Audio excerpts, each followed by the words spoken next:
এটা হলো রানার ডায়াং 80 রানার, ওই যে ফুয়েল ট্যাঙ্ক খোলা আছে, ফুয়েল ট্যাঙ্কে কেমিক্যাল দেওয়া হয়, সেটা বের করা হবে। দেখবো কি পরিমাণ জং মরিচা থাকে। এই যে ফুয়েল ট্যাঙ্কে তো মরিচা ধরেছে, পুরোটাই খোলা আছে। কার্বোরেটরও ক্লিন করা হচ্ছে। এই যে দেখুন, কার্বোরেটর পুরো সম্পূর্ণ কার্বোরেটর ক্লিন করে সেটিং করা হচ্ছে। কার্বোরেটর অনেক ময়লা ছিল, প্লাস ট্যাঙ্কেও কেমিক্যাল দেওয়া হয়েছে। কেমিক্যাল দিয়ে ওয়াশ করা ভিডিও আমার চ্যানেলে অলরেডি 2-3টা দেওয়া আছে, আপনারা চাইলে দেখে আসতে পারেন, অথবা আমাদের ফেসবুক পেজে আপলোড করা আছে।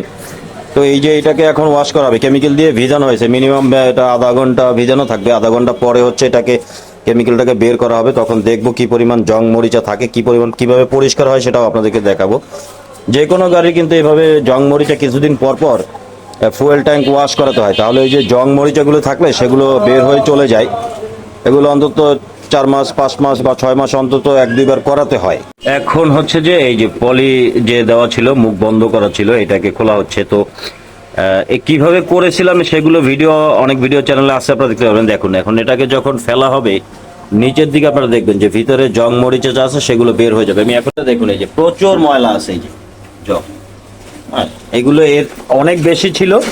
তো যেহেতু কেমিক্যাল দেওয়া হয়েছে, ভিতরে জংগুলো অনেকটাই পরিষ্কার হয়ে গেছে, উঠে এখন চলে যাবে, নিচে পড়ে যাবে যখন ফেলা হবে এটাকে। দেখুন নিচের থেকে এখন যখন এটাকে বের করা হবে তখন আপনারা দেখতে পাবেন। নিচের দিকে একটু খেয়াল করবেন, ফ্লোরটা দেখুন পরিষ্কার আছে, এখানে ফেলা হবে।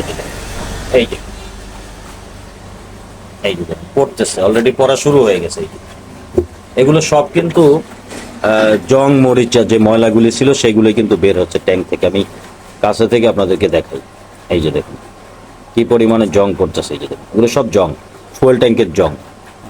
তেলের সাথেও হতে পারে, তেলের সাথে অনেক সময় যে পানি টানি থাকে সেগুলো গিয়ে কিন্তু ট্যাঙ্কে মরিচা জমা হয়। এবং ফুয়েল ট্যাঙ্কের যে এখনকার যে ফুয়েল ট্যাঙ্কের যে কোয়ালিটি সেগুলো খুব একটা ভালো না। দেখেন কি বের হচ্ছে ভিতরের দিক থেকে।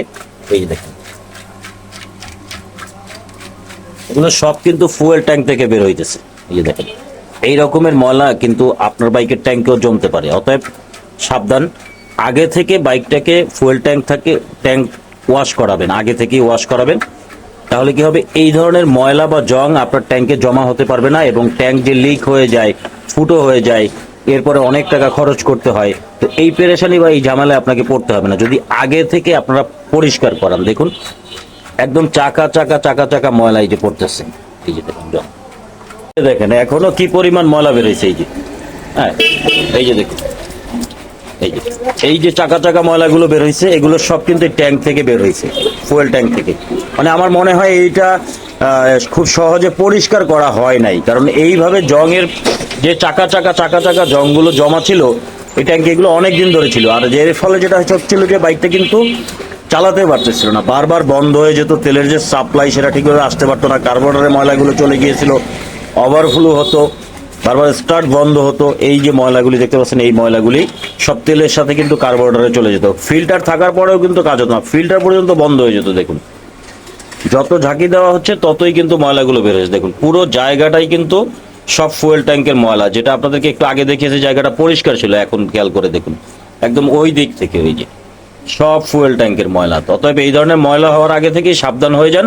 ফুয়েল ট্যাঙ্ক আগে থেকে ওয়াশ করান, পরিষ্কার রাখেন, তাহলে ট্যাঙ্কটা ভালো থাকবে আপনার। এইটা আসলে অবিশ্বাস্য একটা বিষয় যে এই ধরনের ময়লা, এই ধরনের যে দেখুন মোটা মোটা অনেক জং ময়লা, এটা সব ফুয়েল ট্যাঙ্ক থেকে বেরোচ্ছে সরাসরি। এখানে কিন্তু কোনো রকম ভিডিও কাট করাও হয়নি, একদম যা আছে সরাসরি আপনাদের দেখাচ্ছে। দেখুন এই ধরনের ময়লা জমার আগে অবশ্যই আপনারা মাঝে মাঝে ট্যাঙ্ক পরিষ্কার করাবেন, কেমিক্যাল দিয়ে করাবেন, তাহলে হবে কি ট্যাঙ্কটা ভালো থাকবে, বাইকটা আপনি ভালোভাবে চালাতে পারবেন।